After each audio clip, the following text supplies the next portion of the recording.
Hoje, conforme eu havia explicado na aula passada, a gente vai começar, de fato, o último capítulo que a gente vai estudar aqui na disciplina de Engenharia de Software 1, onde a gente, ainda dentro do tema de projeto de software, a gente já viu aí os princípios, as propriedades, e hoje a gente vai estudar um pouco sobre padrões de projeto.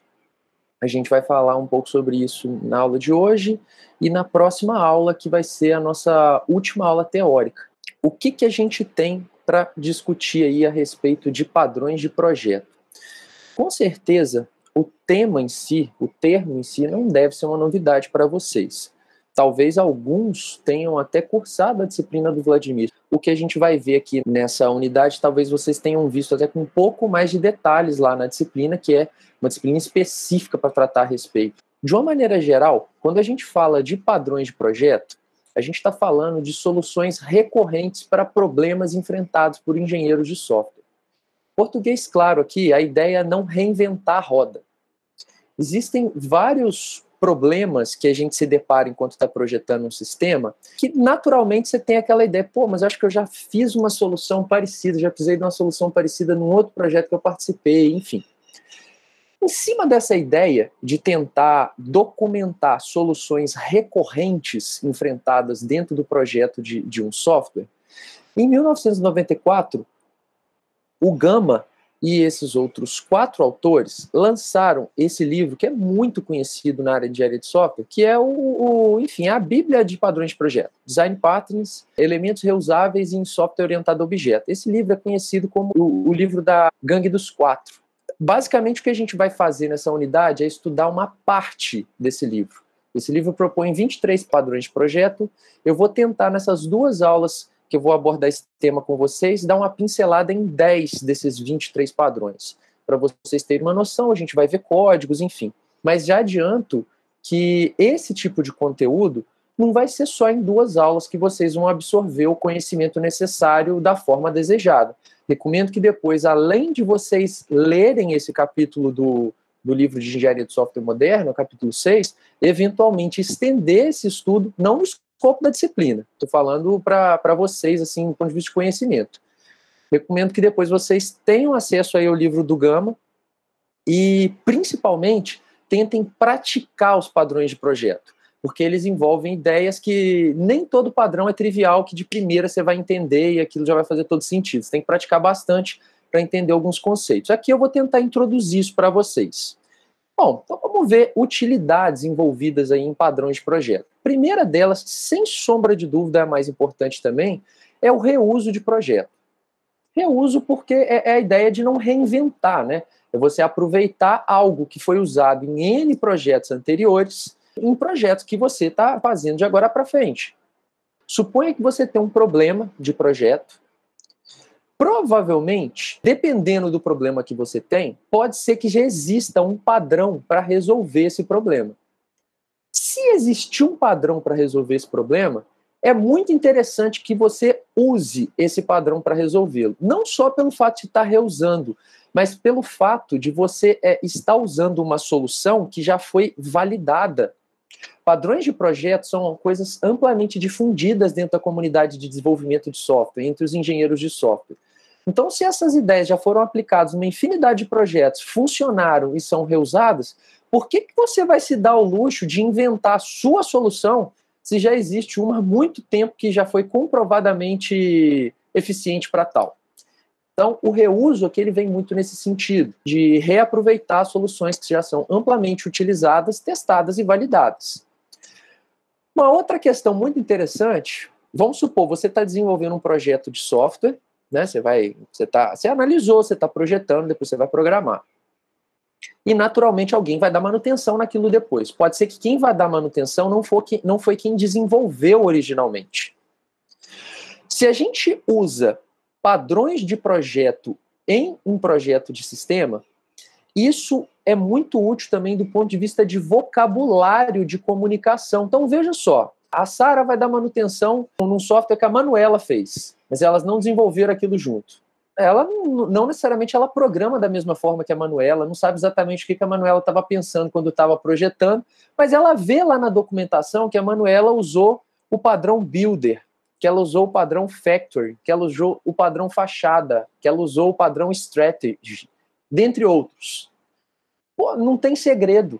Se ela conhece o padrão de projeto e pega um projeto que usou esses padrões, ela automaticamente já sabe a ideia por trás daquilo dali e a tendência é que a manutenção fique facilitada. Então, padrões de projeto ajudam muito nessa questão de vocabulário para discussão, documentação. É muito comum entre desenvolvedores. O cara fala, eu usei o Builder para fazer determinada parte do meu sistema. Aí você já tem uma noção de como que ele desenvolveu. Eu usei o Visitor para fazer tal coisa. Aí você já tem uma noção como que ele fez. Naturalmente, se você conhece os padrões. Então, algumas das utilidades que eu estou apresentando para vocês. Uma coisa importante a gente destacar aqui é o seguinte, padrões de projeto, eles ajudam principalmente no tipo de projeto que a gente chama de Design for Change, ou seja, projeto para mudança, porque quando a gente projeta um sistema usando padrões, a tendência é que esses sistemas eles sejam mais flexíveis, mais extensíveis. Então isso também é uma grande vantagem do ponto de vista de ciclo de vida de uma ferramenta.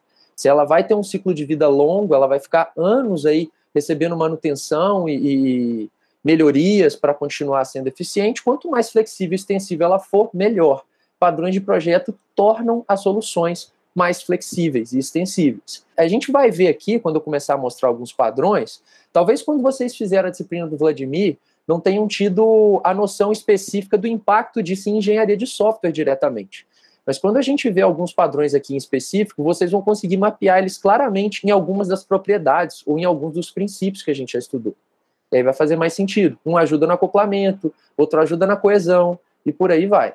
Bom, como eu já falei, eles facilitam aí na mudança futura de código, só que aí tem uma questão também. Padrão de projeto não está talhado na pedra lá, fala, use padrões, se o seu projeto não usar padrões, ele é ruim, a qualidade dele é baixa. Use sempre, independentemente de qualquer coisa. Não é isso. Você tem que ter o senso crítico de saber quando você vai usar, porque muitas das vezes, quando a gente usa padrões de projeto, o código fica mais verbose. Tem uma quantidade maior de arquivos, tem uma quantidade maior de dependências, tem um número maior de código sendo produzido.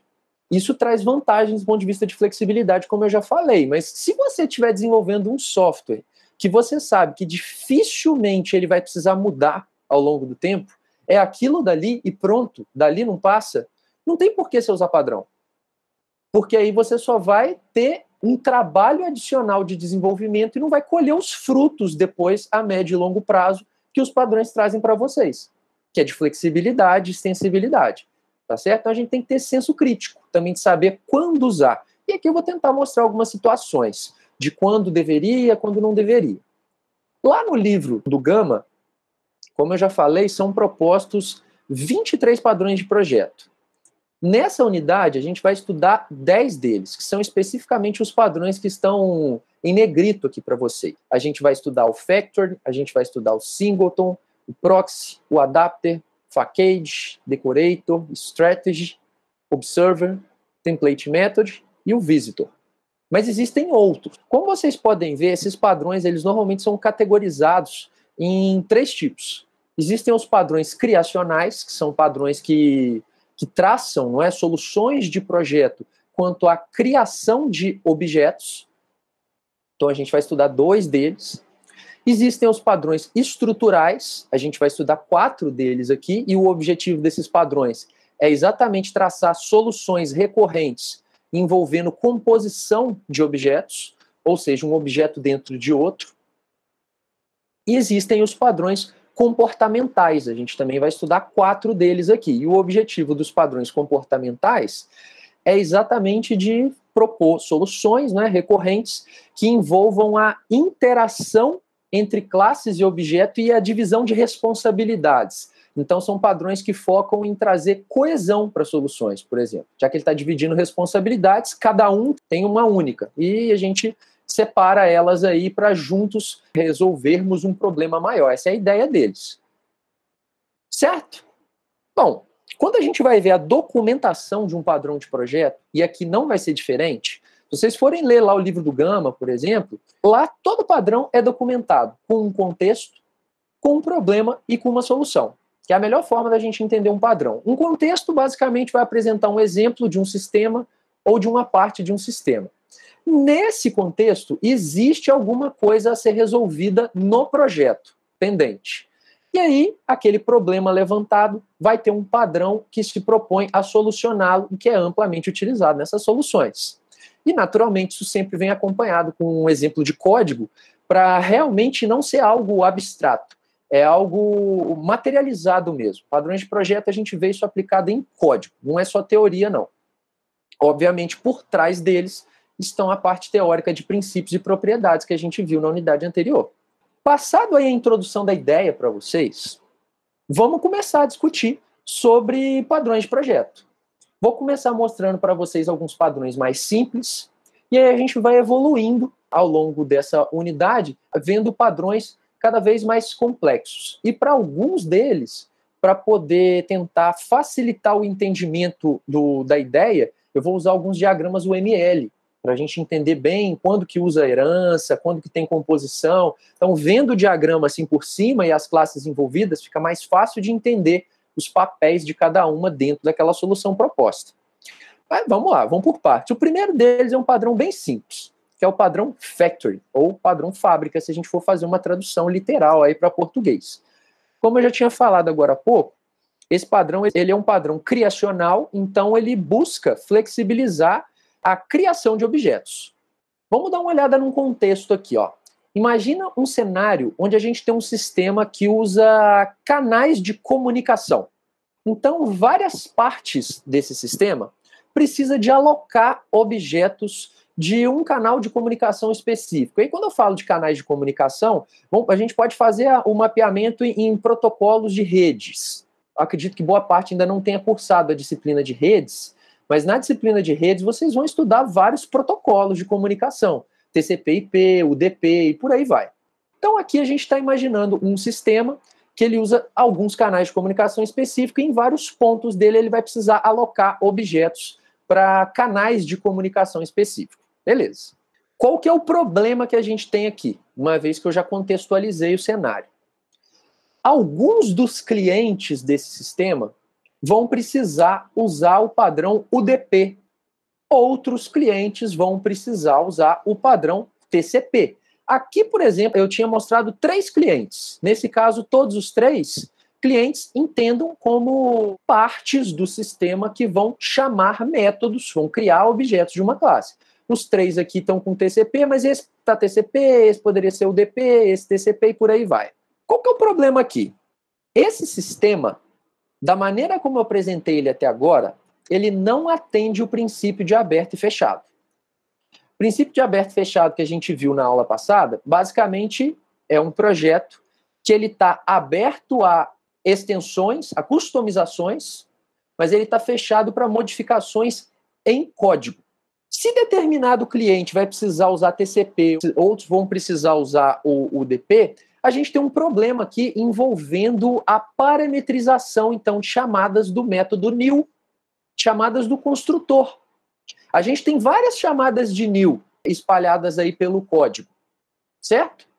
A ideia é que a gente não vai lá direto no código, dentro dele, falar, aqui estava o UDP, vou pôr TCP. Não é isso. A gente quer criar um negócio mais flexível, mais alto nível. Mas, para muitas linguagens de programação, o construtor de uma classe, ele não pode ser modificado via parâmetro.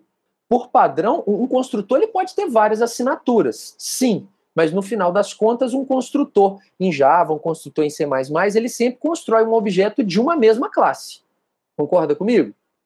Não tem como para o construtor da classe pessoa, em Java, você falar que é para ele alocar um objeto de funcionário ou alocar um objeto de cliente. Esse é um problema que a gente tem, então. A gente tem vários pontos de news espalhados aí pelo código e o construtor ele deve ser chamado por um nome literal da classe. Ele não permite passar a classe a ser instanciada como parâmetro, que é o que eu tinha falado para vocês. Mas então, como que a gente vai criar um projeto que facilite esse tipo de mudança? Que permita, de uma certa forma, a parametrização de chamadas de new. Muito bem. Aqui a gente tem a solução. A solução vai ser exatamente o padrão factory, o padrão fábrica.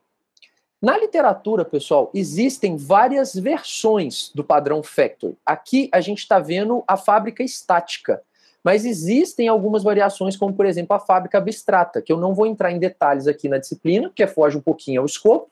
Eu vou mostrar a versão mais simples desse padrão, que é a fábrica estática, e para quem já viu a versão desse padrão no livro do Gama, pode ser que estranhe um pouquinho a versão que eu vou mostrar aqui, porque essa é uma variação proposta por um outro autor, baseado na proposta do livro do Gama. Tá? Não é exatamente o mesmo padrão, é uma variação dele, mas tem o mesmo objetivo. Qual que é o objetivo? É um método que vai centralizar a criação de certos objetos. Ok? Então, vamos dar uma olhada aqui nesse exemplo. Eu tenho uma classe que eu estou chamando ela de fábrica de canais. Dentro dessa classe, eu tenho um método estático que me retorna um canal e esse método se chama create. Esse create aqui, isso faz parte do padrão. Por mais que você use a mesma ideia, vamos supor que você, sei lá, vou fazer o fábrica e aí eu vou chamar esse método de criar, vou pôr ele em português. Não é uma boa ideia, tá? Por mais que você use o mesmo comportamento, não é uma boa ideia, porque quem conhece esse padrão de outra forma pode estranhar e não entender exatamente que você está usando aquele padrão ali. Então, até a nomenclatura dos métodos existentes na solução é interessante que a gente mantenha, para que o entendimento daquele padrão seja realmente compreendido por todos. E o que acontece dentro desse método create? Algo muito simples, a instanciação de um objeto, que é retornado. Se vocês forem observar aqui, a gente tem que imaginar que nesse cenário, TCP Channel é uma classe que herda de channel, ou que implementa a interface channel, como é o caso aqui. Então, o tipo de retorno do método create, normalmente ele envolve uma hierarquia de classes. Esse método create, ele poderia retornar um TCP, ele poderia retornar um UDP. Esse tipo de método create, a gente costuma chamar ele assim de forma mais vulgar, como se ele fosse um aspirador de métodos new. Aspirador porque ele suga todos os métodos new de uma hierarquia de classes para dentro dele, e você poderia, embora no exemplo aqui não tenha, o método create ele poderia ter parâmetro. E aí dentro dele eu poderia ter um switch case. Se o valor for tal, faz um new dessa classe. Se o valor for tal, faz um new da outra classe. Se o valor for outro, faz um new da outra classe. Todas implementam isso daqui e no final das contas você retorna. Para o seu cliente, então, isso fica mais transparente. O cliente quer alocar TCP em um momento, ele vai sempre chamar o mesmo método. O que vai mudar é o parâmetro. Entenderam a ideia disso daqui? Esse é um padrão muito simples, na verdade. Talvez seja o mais simples que a gente vai ver. Às vezes pode passar uma falsa impressão, falar, professor, a gente vai estudar padrões de projeto para isso? Ele é um padrão realmente muito simplesinho. Só que não se iludam. Daqui a pouco a gente vai ver padrões que são bem mais abstratos e complexos de entender do que esse daqui. Ok? Bom, lá, um exemplo de clientes sem o padrão fábrica, aqui usando o método create da fábrica estática. Lá, então dentro do F, que é um cliente, eu chamei lá o método estático create da classe Channel Factory e foi alocado para mim um objeto de um canal específico. Observem que aqui também, usando a fábrica, eu não estou referenciando quem está recebendo os objetos criados por classes concretas, eu estou referenciando pelas interfaces. Lembra que a gente tinha estudado o princípio de prefira interfaces a classes? Isso aqui é uma aplicação clara dele, porque você deixa os clientes muito mais flexíveis. E se o create recebesse parâmetro, ele poderia retornar objetos distintos, ou DP, ou TCP. Ali estava só TCP, mas já falei que a gente poderia adaptar para outros protocolos. E aí a gente flexibiliza mais a grande parte do código. O singleton também é um padrão de projeto criacional, então ele tenta flexibilizar a criação de objetos. Vamos ver a aplicação dele. Vamos imaginar esse contexto aqui, pessoal. Eu tenho uma classe em um sistema meu que ela tem a finalidade de fazer log. Então essa classe eu estou chamando ela de logger. Então em várias partes do sistema que eu preciso fazer log, eu estou alocando um objeto de logger. Olha só, aqui isso era um log que eu precisei fazer. Antes de eu fazer ele dentro de um cliente, Eu fui lá, aloquei um objeto de logger e estou usando o objeto aqui. Numa outra parte, num outro cliente, eu precisei fazer um log, então eu aloquei um outro objeto de logger e aqui eu estou usando ele para chamar um método que vai logar para mim. O outro vai e por aí a gente vai vendo. Então, conseguindo observar que eu estou precisando de criar um objeto de log a cada vez que eu quero fazer um log no sistema? Aí que mora exatamente o problema, como a gente vai ver. O problema é exatamente que cada método cliente ele tem que usar uma instância própria da classe logger. Isso, até do ponto de vista de gerenciamento de memória, é uma boa ideia. Você está criando um monte de objeto aí na sua heap de forma completamente desnecessária. Concorda comigo que log é um recurso no sistema que ele não deixa de ser um recurso único? Da mesma forma que um banco de dados dentro de um sistema é um recurso único e compartilhado por todo o sistema, o log também é. Log deveria ser como se fosse uma instância global, então, para todo o sistema usar o mesmo objeto de log. Da mesma forma que o banco, se tem uma classe que gerencia ele, essa classe ela deveria ter um único objeto, um objeto global, porque todo mundo que vai precisar acessar o banco acessa pelo mesmo recurso de gerência. Então, a ideia aqui do singleton é exatamente garantir que determinada classe tenha apenas um único objeto dentro de um sistema. Claro que a gente não deve usar ele em qualquer situação. Aqui, nesse contexto de problema, é uma boa aplicação para ele. A resposta para essa pergunta aqui vai vir por meio do padrão, como eu já tinha adiantado, né? Como fazer com que todos os clientes usem uma mesma instância de logger?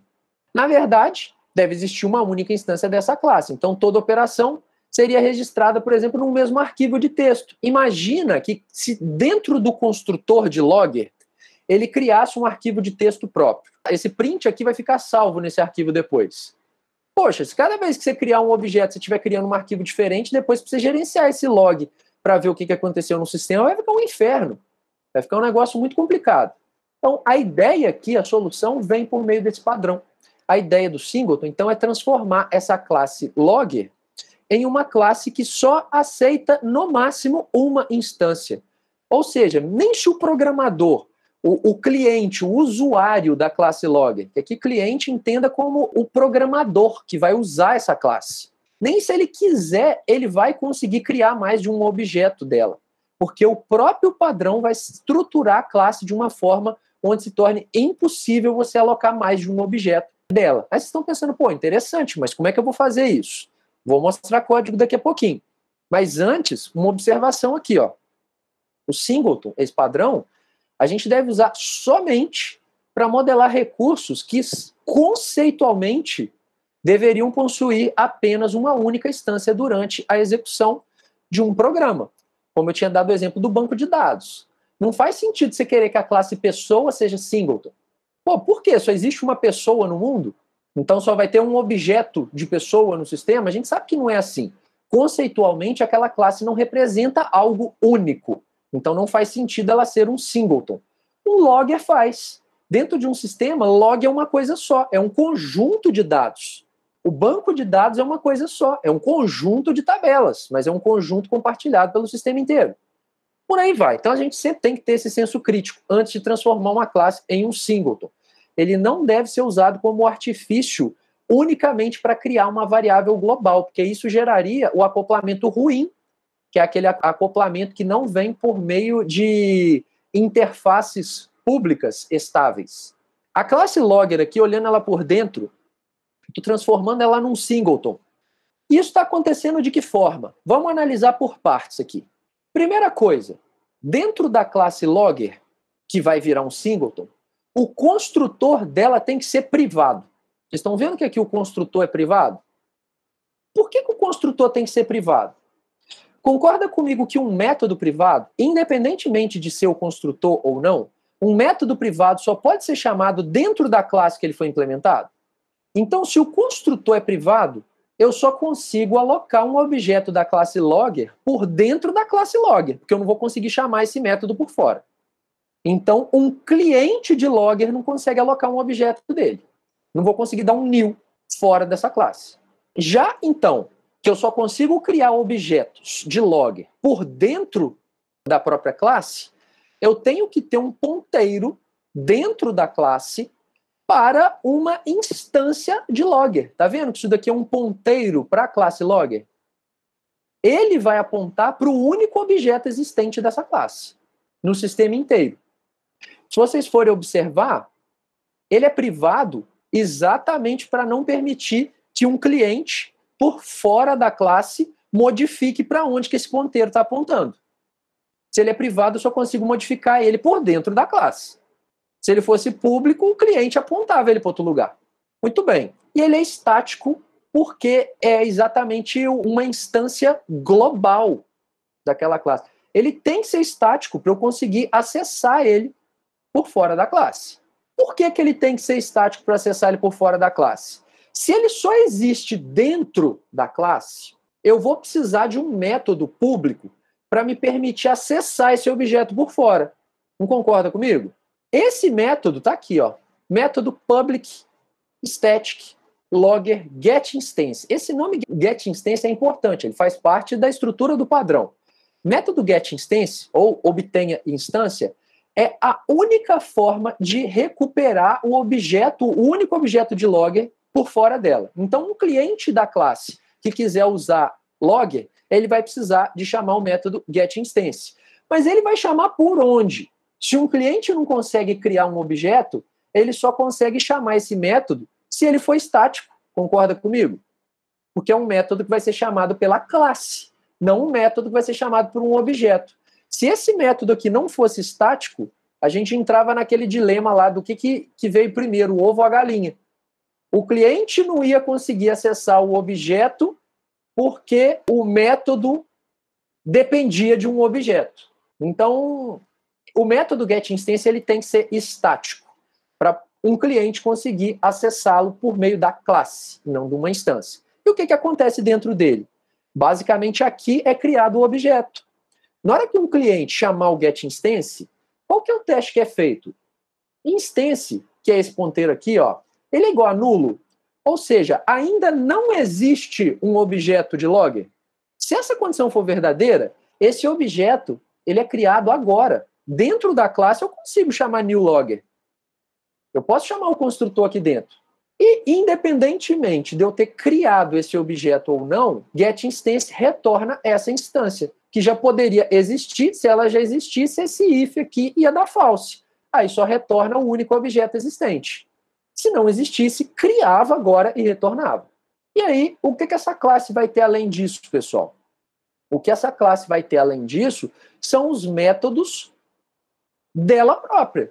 Então, são métodos públicos para serem acessados por fora da classe e eles não precisam ser estáticos, porque aí eles podem ser acessados pelos objetos. Você pode chamar, por exemplo, por fora da classe, logger.getInstance.println. E aí você vai ter o log sendo feito para você. Um detalhe que não foi apresentado aqui no exemplo do livro, mas eu quero destacar, é que seria interessante também que essa classe fosse final. Por que seria interessante que essa classe fosse final? Vamos lembrar que quando uma classe ela é final, significa que ninguém pode especializar ela. Se ninguém pode especializar ela, ninguém pode sobrescrever os métodos dela, mudando o comportamento dele. E aí você garante, de fato, que essa classe encapsulou a única instância possível do objeto em questão. Isso aqui são clientes dessa classe agora usando ela. Ao invés de cada cliente dar um new em logger antes de fazer o log, ele só recupera a instância por meio de getInstance e aí chama o método público lá da instância e faz o log. Mas é o mesmo objeto compartilhado por todas as instâncias da classe. Eu não tenho múltiplos objetos. Eu vou mostrar isso funcionando para vocês com um exemplo aqui no Eclipse, que vai ser interessante até para eu mostrar para vocês o Object ID do Singleton. Então vai ficar claro para vocês que toda vez que eu der um getInstance e chamar um método ali, daquele objeto, é exatamente o mesmo objeto. Ele tem especificamente o mesmo hashcode. Então, vamos dar uma olhada aqui, ó. Eu tenho a minha classe logger singleton, ela é final, então evita que alguma classe especialize ela e sobrescreva os métodos modificando o comportamento. Beleza. O construtor é privado, então eu só consigo criar objeto aqui dentro. Eu não consigo criar objeto por fora. O ponteiro instance, ele vai apontar, né, para o único objeto existente dessa classe no sistema inteiro. Ele também é privado para evitar que um cliente coloque ele apontando para outro lugar. Ele não pode ser acessado diretamente por fora da classe, não. Bom, mas se eu vou precisar usar esse objeto fora da classe, já que ele é o único que existe, eu preciso lá do método público, como eu já falei, estático para recuperar. Esse cara aqui tem que ser estático, exatamente porque o método para recuperá-lo também é.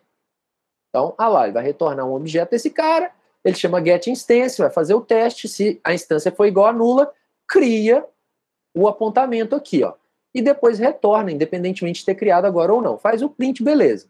Aqui no main, o que a gente tem? Só para vocês entenderem, isso aqui são possíveis clientes do singleton. Eu criei vários métodos aqui, ó, F, G, H. O que está sendo feito aqui, ó? Dentro de cada cliente, eu estou recuperando uma instância de logger e estou fazendo um log. Só que, além disso, eu estou mostrando na tela para vocês o hash code do log.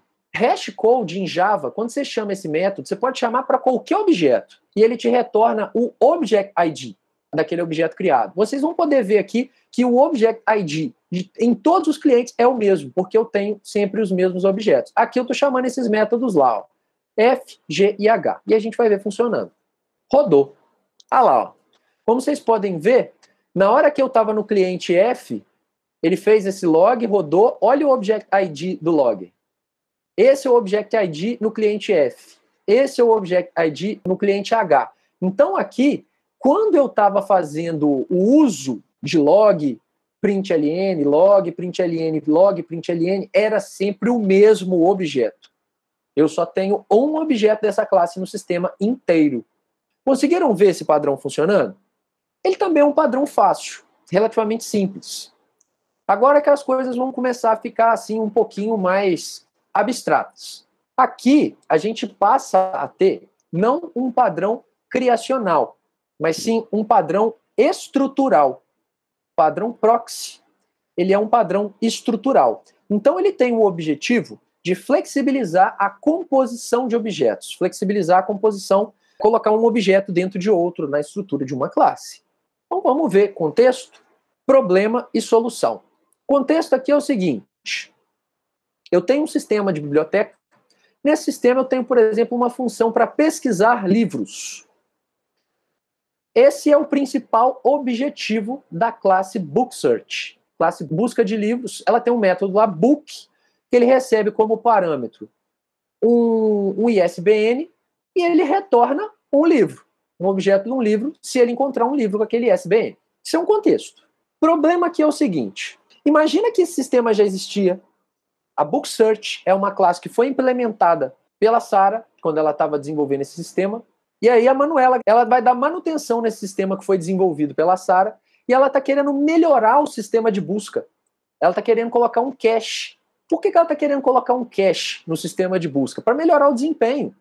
Ao invés de todo getBook precisar ir lá no banco de dados, fazer transações, olhar todas as tuplas e tal e retornar um resultado, que é uma operação custosa, ele, antes de ir no banco, ele poderia pesquisar na memória principal, por exemplo, num cache. Se já tivesse ali, ele já retornava o resultado sem precisar ir lá no banco, gastando tanto recurso. O problema aqui é o seguinte: eu quero colocar um cache, sim, em BookSearch, mas eu não quero modificar o código de BookSearch. Ele vai continuar exatamente do jeito como ele é hoje. Essa classe ela já está funcionando. A gente quer mantê-la coesa. Se a gente quer mantê-la coesa, não faz sentido eu colocar um cache nela. Qual que é a finalidade da classe BookSearch? Fazer busca. Cache é outra finalidade, que pode ser usada em conjunto com busca. Mas concorda comigo que, do ponto de vista de coesão, não faz sentido a gente juntar as duas coisas num lugar só? Mais um motivo para eu não alterar a classe, para manter a coesão. E, com isso, atender ao princípio de responsabilidade única, que nada mais é do que um princípio que pretende manter a propriedade de coesão. O cache, ele vai ser desenvolvido por um desenvolvedor diferente. Vamos supor que está encapsulado a BookSearch. A Manuela não tem acesso nem ao código da BookSearch, mas ela quer mudar o comportamento dela de alguma forma. Solução para isso: padrão proxy. O que o padrão proxy ele se propõe a fazer? ele é um objeto intermediário entre um cliente e um objeto base. Aqui, o objeto base, entendam como book search. Cliente é qualquer sistema que chame um método de book search para fazer uma busca de livro. Proxy quer ficar no meio do caminho. Proxy quer ficar entre book search e o sistema que chama um método de book search para fazer a busca. Já que ele fica no meio do caminho, ele vai aproveitar para agregar funcionalidades no objeto base, sem que o objeto base tome conhecimento disso. Book Search não vai nem saber que tem uma classe no meio do caminho colocando cache na busca. Não vai tomar conhecimento. O proxy, ele deve implementar as mesmas interfaces do objeto base. Na hora que eu for mostrar código, vai ficar mais fácil de ver essa afirmação aqui. Mas o proxy ele tem que implementar as mesmas interfaces. E com isso, a gente também vai estar atendendo o princípio de prefira interfaces da classe, para dar mais flexibilidade. Cliente, então, não vai falar mais diretamente com o objeto base. Cliente vai falar com o proxy, que por sua vez repassa para o objeto base. Muito bem. O que está acontecendo aqui, então? Implementação do meu proxy. Olha lá. Eu estou criando uma classe que se chama Book Search Proxy. Nome bem sugestivo. Como vocês podem ver, toda classe que implementa um padrão de projeto, normalmente ela leva o nome do padrão no nome da própria classe.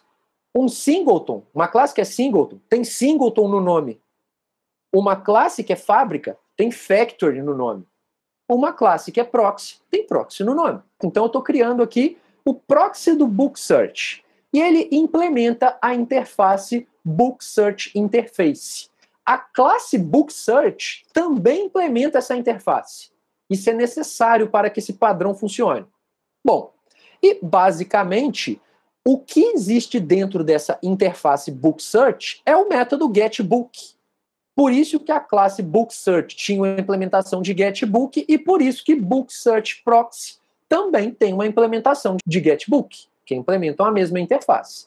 Só que tem alguns pontos aqui que a gente ainda não falou.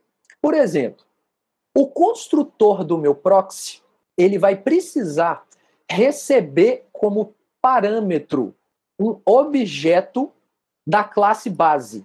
Ou seja, quando eu for alocar um objeto Book Search Proxy, eu tenho que passar como parâmetro para o construtor um objeto da classe Book Search, que é um objeto da classe que tinha originalmente o método de busca. E aí eu estou apontando aqui, ó, internamente, eu tenho um apontamento para o objeto base, que vai ser apontado na hora da criação do proxy. O que o getBook faz, pessoal? O getBook, ele vai ser, na verdade, o momento que a proxy vai agregar o requisito não funcional usar cache ao requisito funcional pesquisar livro. Pesquisar livro já era um requisito funcional do sistema. Agora eu estou querendo colocar uma restrição em cima dele, não é? Estou querendo colocar um requisito não funcional. O proxy faz isso. Proxy é excelente para implementar requisito não funcional. É perfeito. É quase sempre usado para essa finalidade. E o que está acontecendo dentro do getBook dele? Olha lá, dentro do getBook dele, ele faz um teste. Aqui é um pseudocódigo, né? Mas dá para a gente entender a ideia. Ele está fazendo um teste. Ó. Se o livro que eu estou pesquisando com esse ISBN, se ele estiver no cache, já retorna ele imediatamente. É um objeto book, porque é uma operação muito menos custosa. Se não estava no cache, muito bem. O que eu vou fazer? A chamada de getBook por meio do objeto da classe base. Ou seja, a busca da forma como já era feito antes, provavelmente direto no banco. Vai demorar mais, mas vai me retornar um objeto book do mesmo jeito. Só que aí eu aproveito para pegar esse objeto e já alimentar o cache antes de retornar. Que a próxima vez que eu pesquisar esse mesmo livro, aí essa condição aqui já vai ser verdadeira, já estava no cache. Então a busca vai ficando cada vez mais rápida, cada vez mais eficiente, por meio desse proxy que está no meio do caminho. Concorda comigo que a classe Book Search não tem nem ideia que tem um proxy antes dela? O proxy está chamando o método dela, igual vocês estão vendo aqui. Mas ela não sabe. Uma classe não sabe quem chama métodos dela. Então, isso aqui é o padrão proxy funcionando. Ah lá um exemplo, ó. Isso aqui é lá do lado do cliente, como é que está funcionando. Lá do lado do cliente, ó, eu estou criando aqui um objeto da classe base, ah lá, ó, que é o book search. Aí, agora, antes de eu fazer a busca, eu estou criando um objeto da minha proxy e passando para o construtor como parâmetro o objeto da classe base. Aí eu quero fazer uma busca.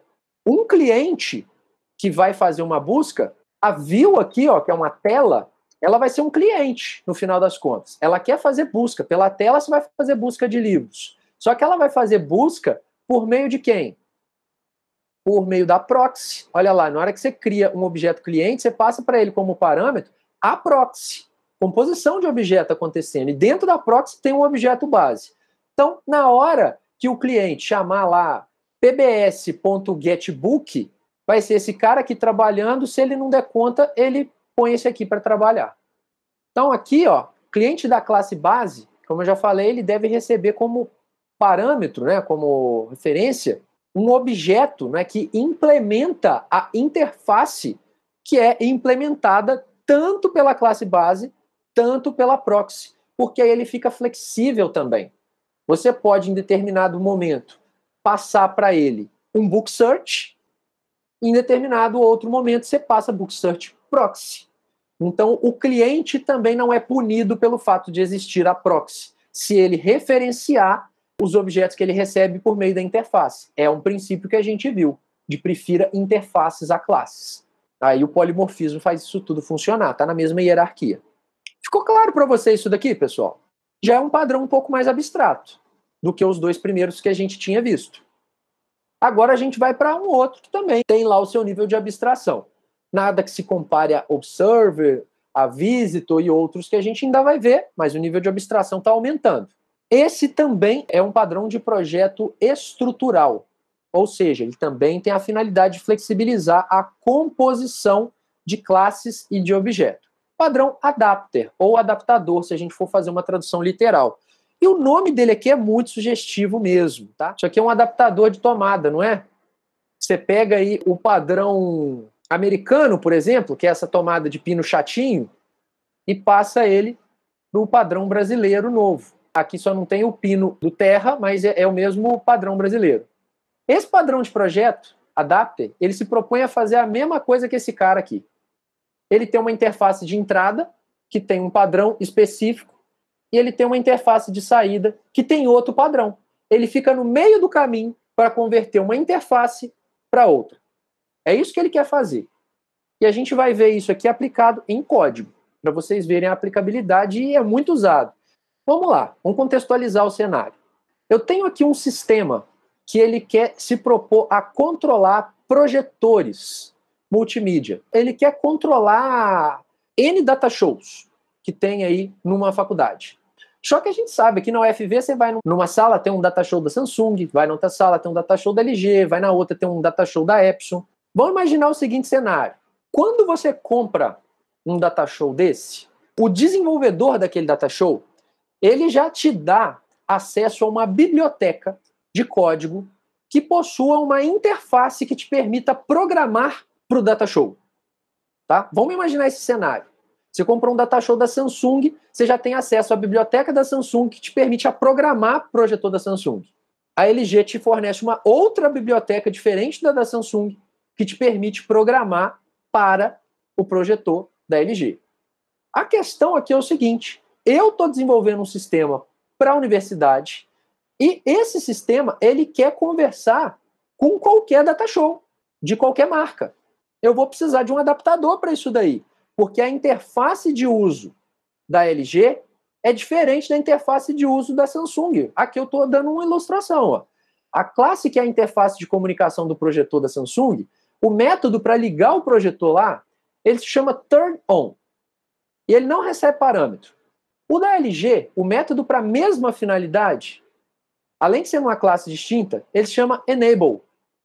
E ele recebe parâmetro, que você pode informar ou não, que é um inteiro, um timer, que você pode programar o data show para ligar daqui a tantos minutos, ou, enfim, se não informar nada, ele liga automaticamente. Vamos supor que esse é o comportamento desse método.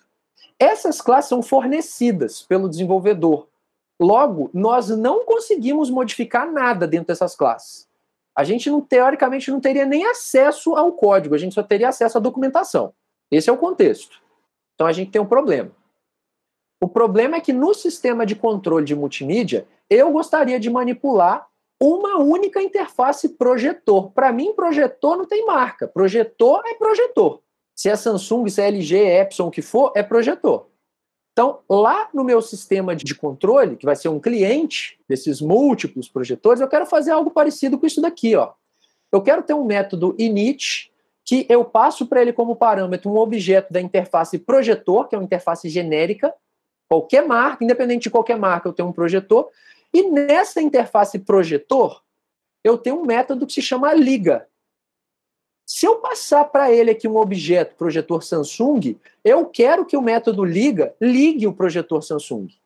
Se eu passar para esse método init um objeto projetor LG, eu quero que o método liga ligue o projetor da LG. Só que eu tenho um problema, porque eu não consigo modificar o nome, não consigo modificar o turn on, não consigo modificar o enable. Isso não é possível, não tem acesso. Os clientes, como eu estou falando aqui, eles sempre usariam objetos dessa interface, sem se preocupar com a classe concreta que implementa essa interface aí. Beleza. Aí vocês devem estar pensando também, professor, como que você vai fazer isso? Afinal de contas, essa classe aqui, como é que você vai falar que ela é Public Class Projetor Samsung Implements Projetor? Não dá para fazer isso. Já falei que não dá para modificar essa classe falando que ela tem que implementar aquela interface. Entenderam o cenário aqui?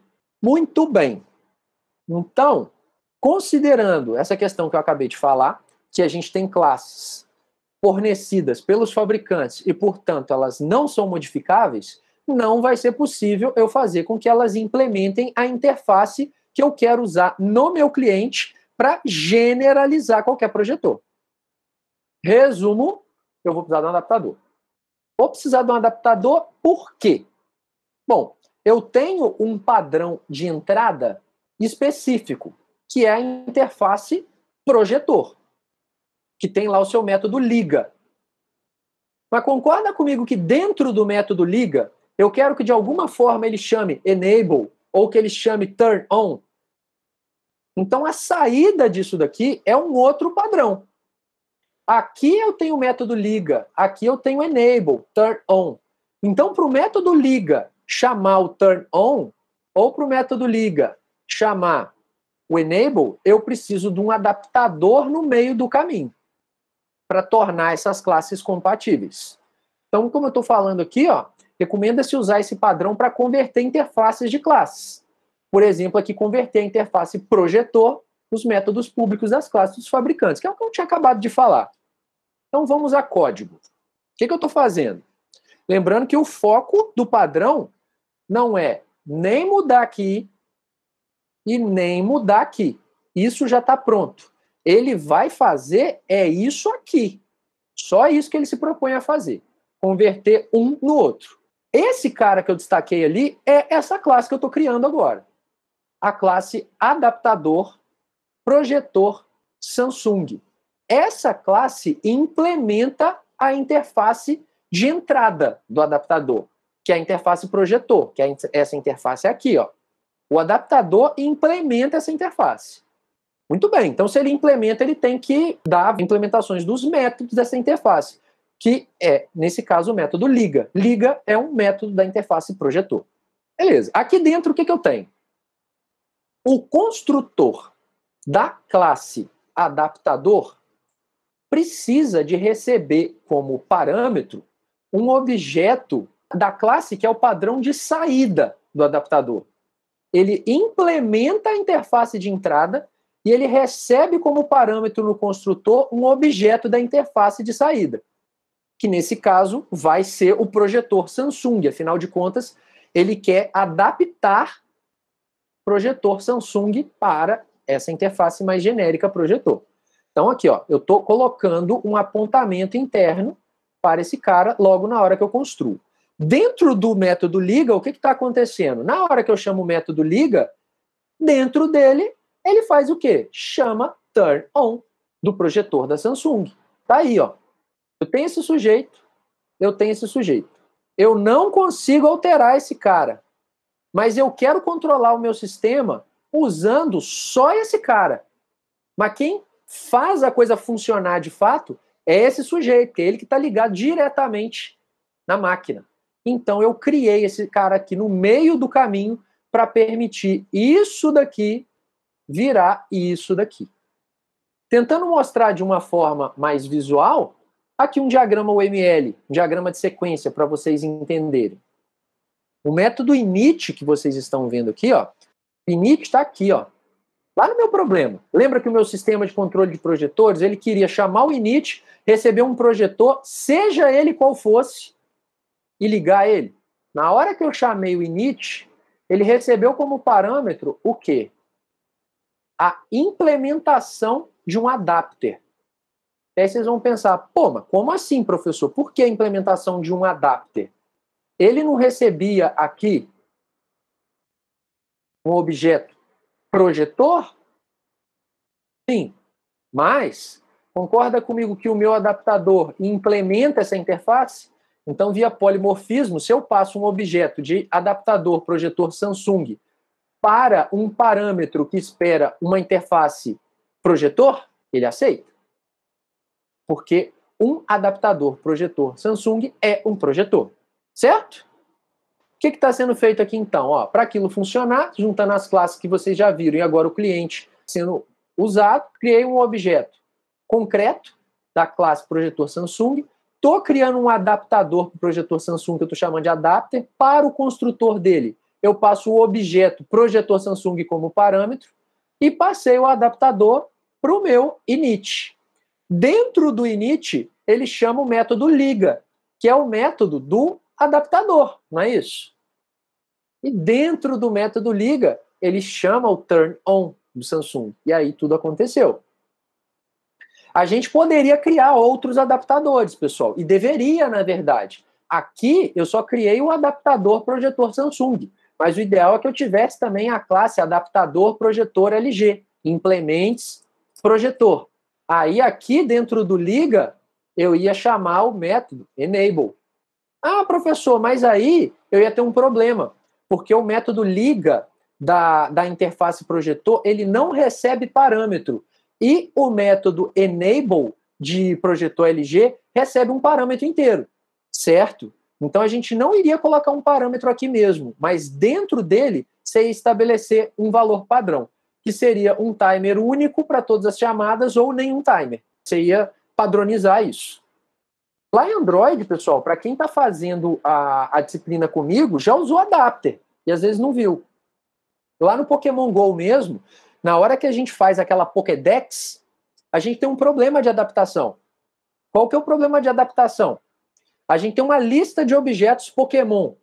E tem lá todos os Pokémons, todos os dados daqueles Pokémons. Eu quero mostrar esses valores em uma lista. Perfeito? Só que não é compatível diretamente um objeto list Pokémon com um objeto list view do Android. Então eu preciso de ter um adaptador no meio do caminho, que é um cara que vai pegar os objetos Pokémon e adaptar ele numa list view, para a list view mostrar aquelas informações. Então, fazendo um mapeamento aqui para vocês, um paralelo, o que é cliente aqui para a gente nessa solução lá em Android é um list view, que é o componente que mostra na tela aqueles Pokémons. O que é init aqui, ó, nesse nosso exemplo, seria o equivalente ao setListAdapter, que a gente tem que chamar para um objeto listview lá no Android. Quando você chama o setListAdapter lá para o Android, você passa como parâmetro uma implementação de listAdapter ou uma implementação de baseAdapter, que são classes já existentes lá, análogas à nossa classe projetor aqui no exemplo que eu acabei de mostrar. O padrão de saída desse nosso adaptador lá é a lista de Pokémons. Aqui é o projetor Samsung, é o projetor LG. E o cara que fica no meio do caminho adaptando, que aqui é o adaptador projetor Samsung, lá no Pokémon GO é, por exemplo, o adapter Pokédex. É exatamente o padrão adapter sendo utilizado. Isso é muito comum de ser usado em programação que envolve interface gráfica com o usuário.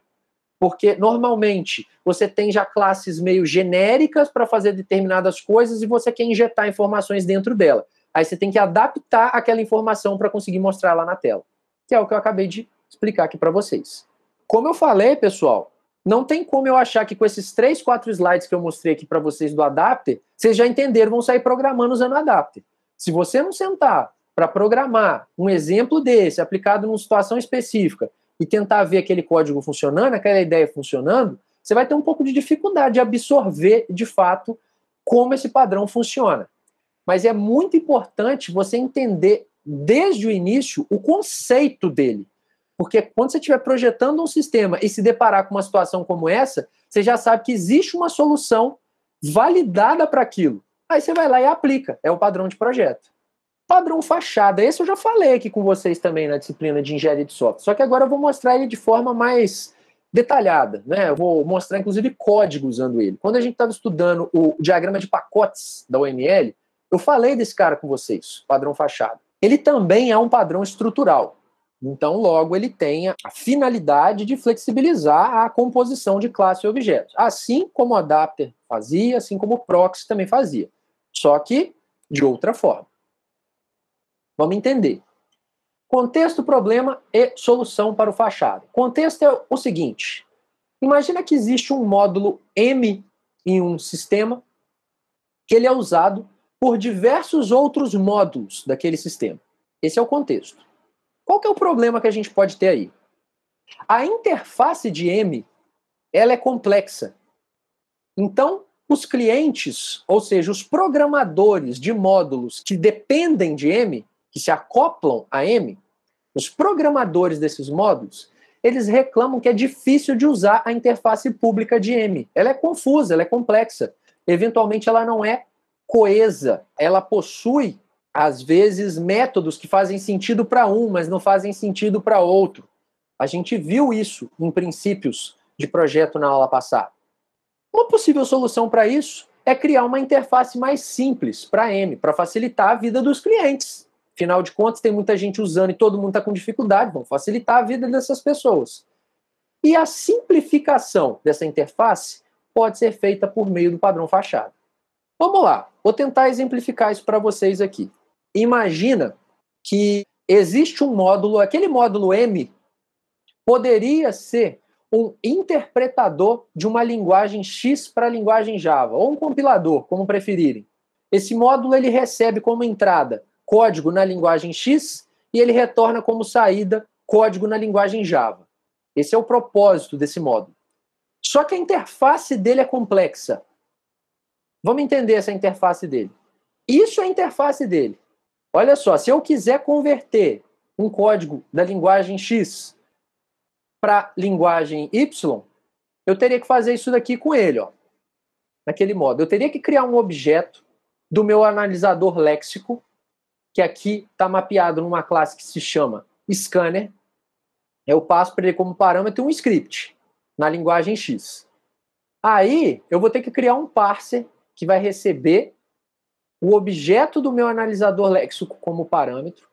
E aí eu uso esse parser, afinal de contas, esse parser é o meu analisador sintático, ou seja, isso aqui é a parte do meu interpretador que vai pegar aqueles tokens que já foram levantados pelo analisador léxico e vai hierarquizar eles em uma árvore de sintaxe abstrata, ou uma ST. Certo? Aí, além disso, eu vou precisar de alocar um objeto da classe CodeGenerator, que é o meu gerador de código, passando para o construtor como parâmetro a minha ST. Aí, por fim, eu uso o método eval do meu CodeGenerator para, de fato, ter como saída um código em Java. Qual que é o problema aqui?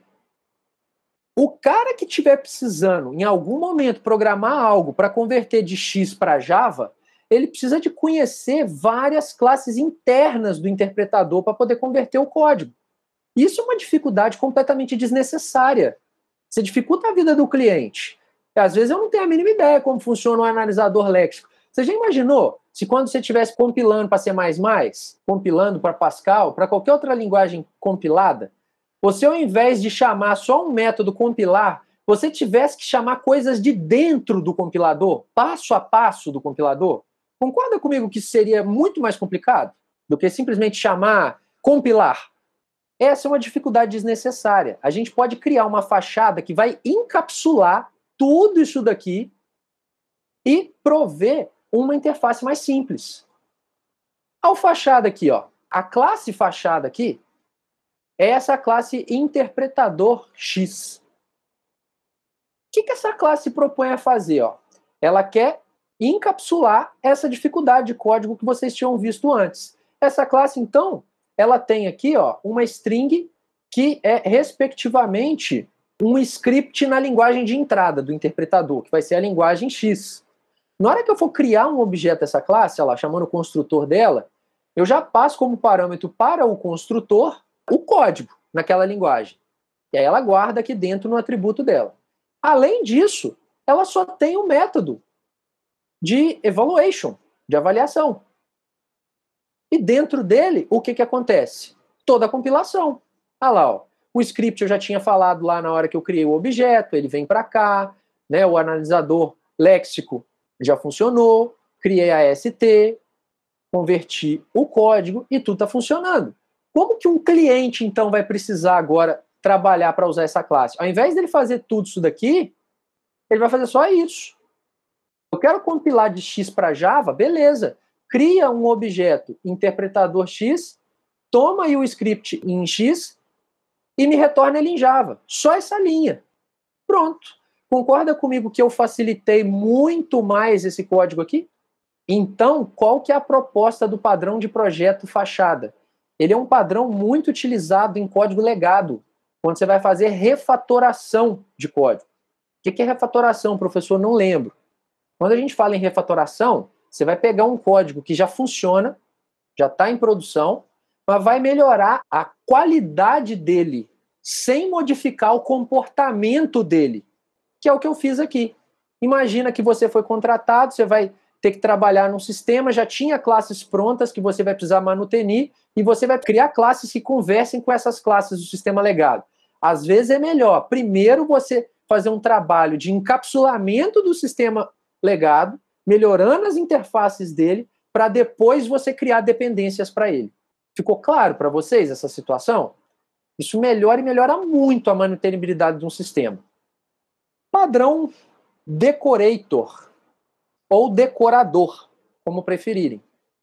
Eu adoro o nome desse padrão, porque quando a gente entende como que ele funciona, a gente vê que ele é claramente o que o nome se propõe a fazer. Você já deve ter visto aquelas imagens, aquelas piadas, de às vezes uma pessoa que recebe um presente de Natal, e aí ela recebe uma caixa de presente de Natal. Ela abre aquele presente, dentro daquela caixa tem outra caixa. Aí ela abre essa segunda caixa. Dentro da segunda caixa tem uma terceira caixa. Dentro da terceira caixa tem uma quarta caixa. Dentro da quarta caixa tem um presente do tamanho desse adaptador aqui, que veio originalmente numa caixa que cabia uma geladeira. Vocês já devem ter visto algumas piadas, algumas coisas nesse sentido. O que o padrão decorator se propõe a fazer é exatamente isso. A classe que ele gostaria de decorar, nessa analogia, é esse presentinho michuruco aqui, ó, que faz pouca coisa. Só que você vai pôr ele dentro de uma caixa mais bonita, que vai ficar dentro de outra caixa ainda mais bonita, de uma outra ainda mais bonita. Enfim, você vai decorando ele a cada caixa que você vai colocando ele dentro. Essa é a ideia. Ele lembra bastante o padrão proxy, até porque ele também é um padrão estrutural para a composição de objetos. Só que ele se difere em pequenos detalhes. Quando a gente viu o proxy ele controla o acesso a um objeto base. O decorator, ele se propõe a adicionar responsabilidades dinamicamente a um objeto. Isso vai ficar mais claro quando eu começar a mostrar código aqui para vocês e contextualizar melhor. Bom, temos aqui um sistema que usa canais de comunicação.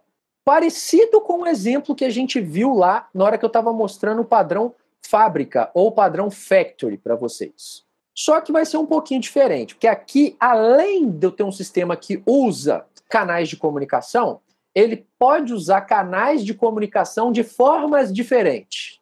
O mesmo canal sendo usado de uma forma diferente. Muito bem. Então, vamos imaginar que aqui a gente tem uma interface channel, todo canal de comunicação, todo protocolo de rede, ele consegue tanto enviar dados, que aqui vão ser enviados por meio de um método send, como receber dados, que aqui vai receber por meio de um método receive. Eu tenho aqui alguns protocolos de comunicação que já implementam essa interface channel. Eu tenho o TCP channel, que implementa channel, então dentro dele tem a forma de enviar dados via TCP e a forma de receber dados via TCP. Eu tenho também o UDP channel, que implementa channel. Logo, dentro dele eu vou ter a forma de enviar dados via UDP, a forma de receber dados via UDP. Esse é só o contexto. Eu vou apresentar o problema agora para vocês que poderia estar inserido dentro desse contexto aqui. Nós precisamos adicionar funcionalidades extra a esses canais. Em muitos usos aqui, os canais padrão, TCP e UDP, eles já são suficientes. Mas alguns clientes em específico precisam de algumas questões quando estão usando comunicação em rede.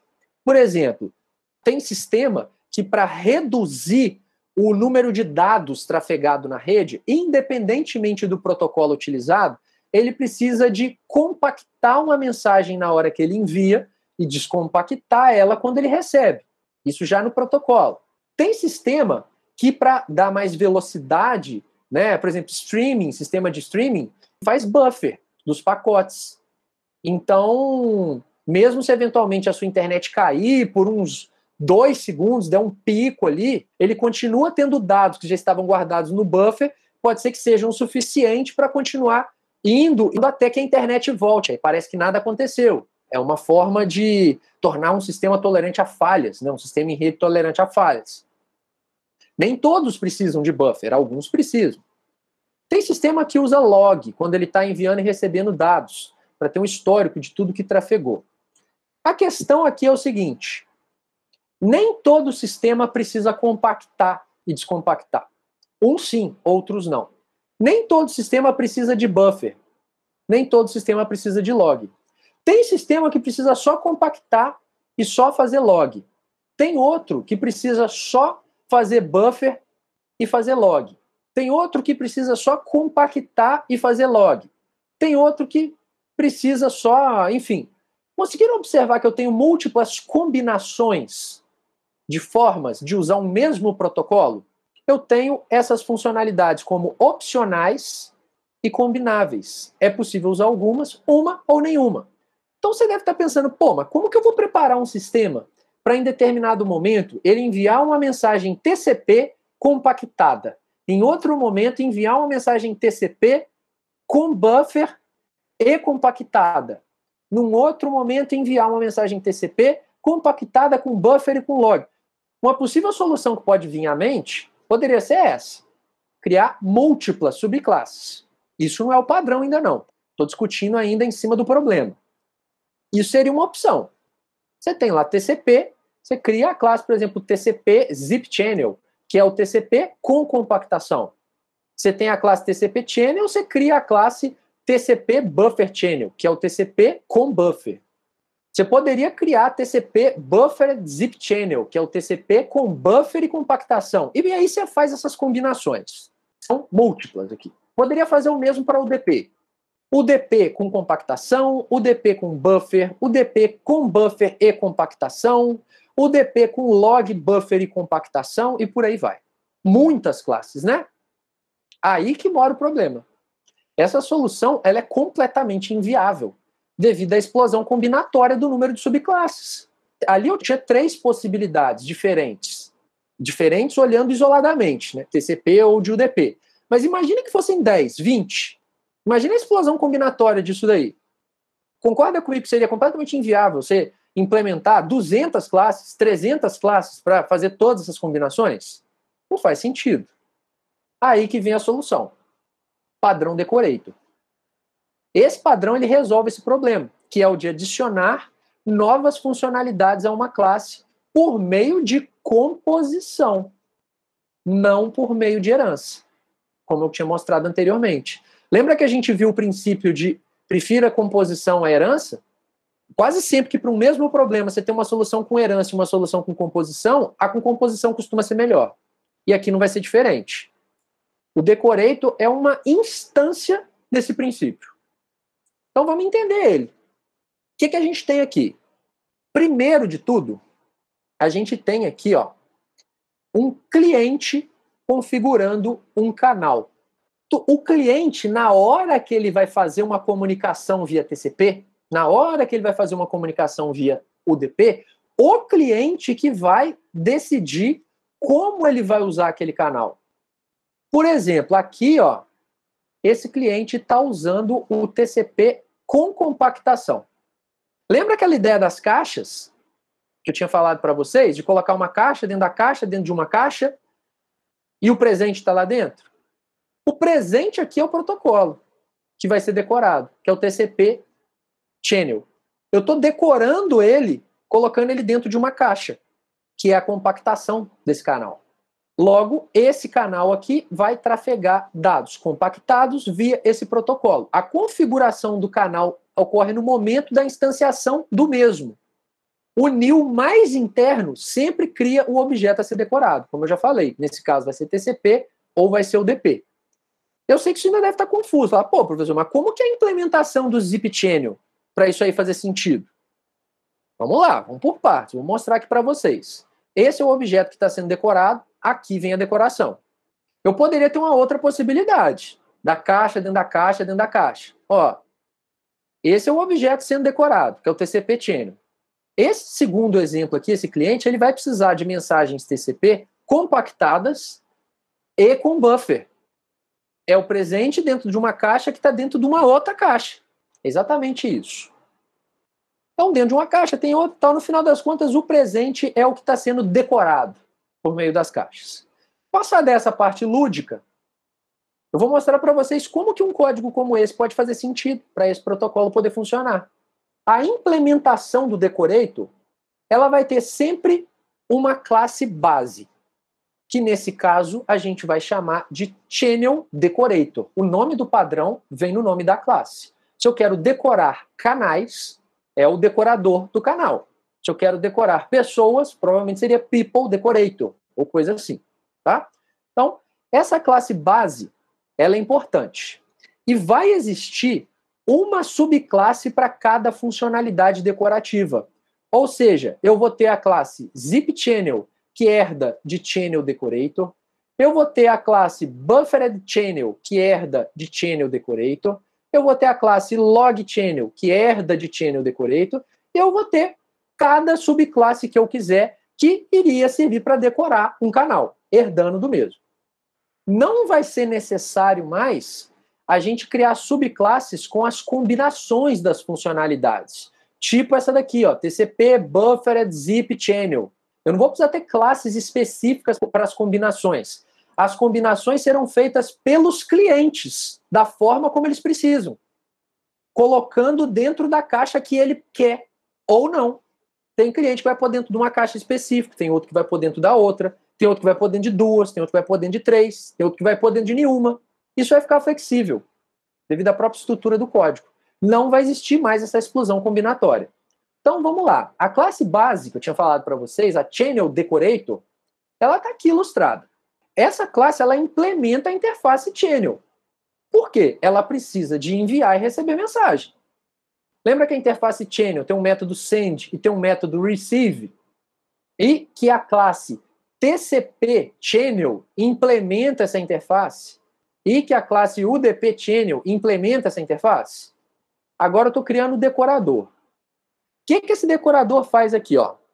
Todos os decoradores reais que a gente vai criar depois, eles vão herdar dessa classe. Mas vamos por partes. Dentro do decorador, a gente vai ter aqui um ponteiro para um canal específico, que vai poder ser o DP, TCP ou qualquer um que implementar essa interface. O construtor do Channel Decorator, ele recebe como parâmetro um objeto de um canal específico, de um protocolo específico, TCP, UDP. E aí ele coloca esse objeto apontado para o seu atributo aqui, ó. Se Channel Decorator implementa a interface Channel, ele tem que dar a sua implementação de Send, ele tem que dar a sua implementação de Receive. O que o Channel Decorator faz dentro da sua chamada de Send, dentro da sua chamada de Receive? Basicamente, ele só delega isso para o seu canal interno. Olha só, ele chamou o send do canal dele. Ele chamou o receive do canal dele. Ele só faz isso. Ele delega a chamada de send e receive para o canal interno dele. O canal que ele está decorando. Certo? Vou mostrar um exemplo de uma implementação de um decorador real. Ou seja, que são as variações de decoração do channel. Aí vai ter o zip, vai ter o buffered, vai ter o log. Aqui eu vou mostrar só o zip channel. Como eu falei, qualquer possível decoração tem que herdar da classe channel decorator, que eu acabei de mostrar anteriormente. Então ali a gente está vendo que zip channel herda de channel decorator. No construtor dessa classe, que decora, a gente recebe um channel como parâmetro, uma interface. Observem que eu não estou colocando classes como parâmetro. Lembre-se do princípio, prefiro interface à classe. Se eu coloco aqui classes específicas, esse decorador passaria a não funcionar para múltiplos protocolos. Concorda que pelo fato dele ser channel, eu consigo compactar tanto DP quanto TCP? Porque eu estou preferindo interface à classe. O polimorfismo vai me permitir isso. Bom, beleza. Dentro do construtor de zip channel, eu estou chamando o construtor da classe Py. Quando você chama super em Java, super é o construtor da classe que você herda. Então ele chama o construtor de channel decorator, passando para ele como parâmetro um channel. E aí lá dentro do channel decorator, o canal que eu passei para o construtor do decorador veio para dentro do channel decorator e foi apontado aqui. Como herança, um zip channel é um channel decorator. Então, eu crio um objeto zip channel que, por sua vez, é um objeto channel decorator também. Imagino que o apontamento tenha ficado claro para vocês. Agora, o que eu estou tendo que fazer aqui? Cada decorador vai ter também que dar a sua versão de como ele envia e de como ele recebe, fazendo a decoração que ele se propõe a fazer. Então, olha só. O método send do decorador que quer compactar, ele faz o quê? Basicamente, ele recebe uma mensagem como parâmetro, ele compacta ela, que aqui a compactação está sendo resumida só por esse log, né, por esse system. Mas eu poderia ter uma série de linhas fazendo a compactação da mensagem. Depois que a mensagem está compactada, o que ele faz? Pega essa mensagem compactada e delega o envio dela para o send do channel decorator. Certo? Dentro do send do channel decorator, o que ele faz? Delega o envio da mensagem para o canal decorado, que vai ser TCP, vai ser o DP. Ou seja, chamei o send aqui, eu estou enviando uma mensagem para esse canal compactada. O receive não está muito diferente. O que o receive do zip channel faz? Primeira coisa que é receber a mensagem. Então, para eu receber, eu tenho que já ir delegando, porque a forma de receber em canais distintos é diferente. Então, a primeira coisa que eu estou fazendo aqui é chamar o método receive de channel decorator, que por sua vez vai chamar o método receive do canal interno, que pode ser TCP, pode ser o DP. Aí ele vai chamando, até que a mensagem chegou aqui para mim depois de uma sequência de chamadas aninhadas de métodos.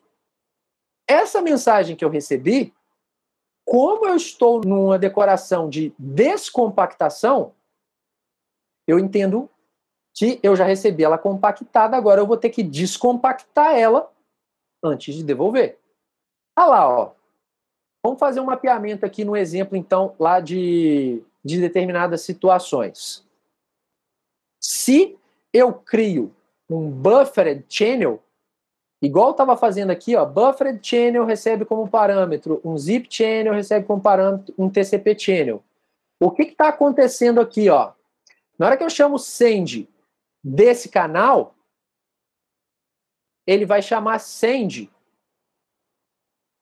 de buffered channel, que por sua vez vai chamar send de zip channel, que por sua vez vai chamar send de TCP channel. Então eu estou decorando de forma dinâmica.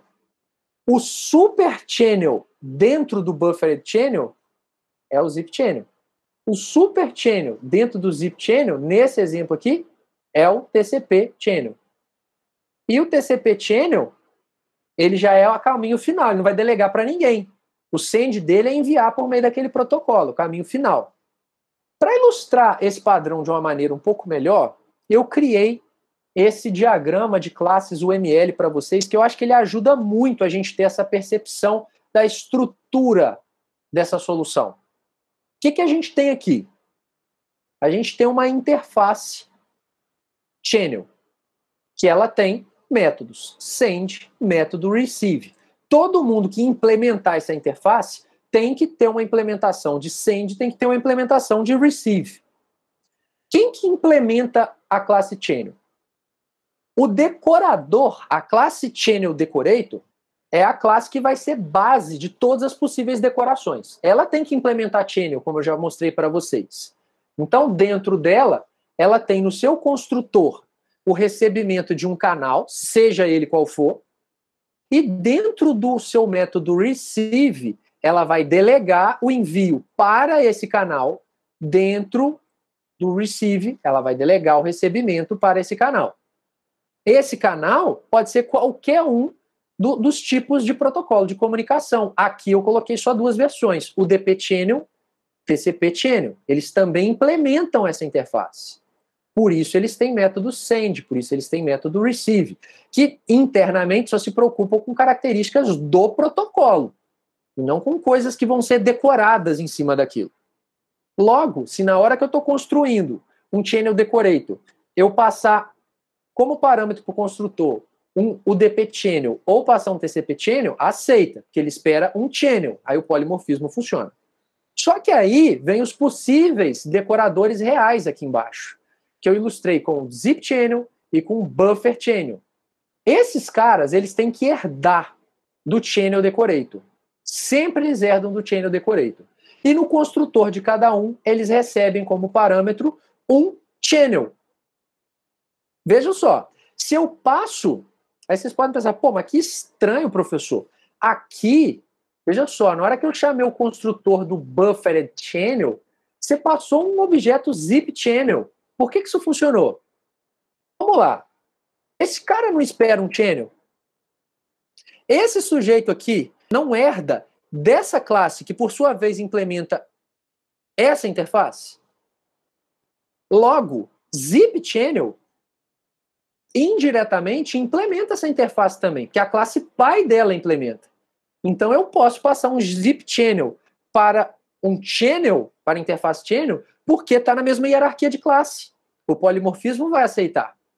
Da mesma forma que pode acontecer o inverso. Se eu quiser colocar um buffered channel dentro de um zip channel, eu posso passar um objeto buffered channel para cá, porque ele herda de uma classe que implementa essa interface. Conseguiram visualizar como que é possível?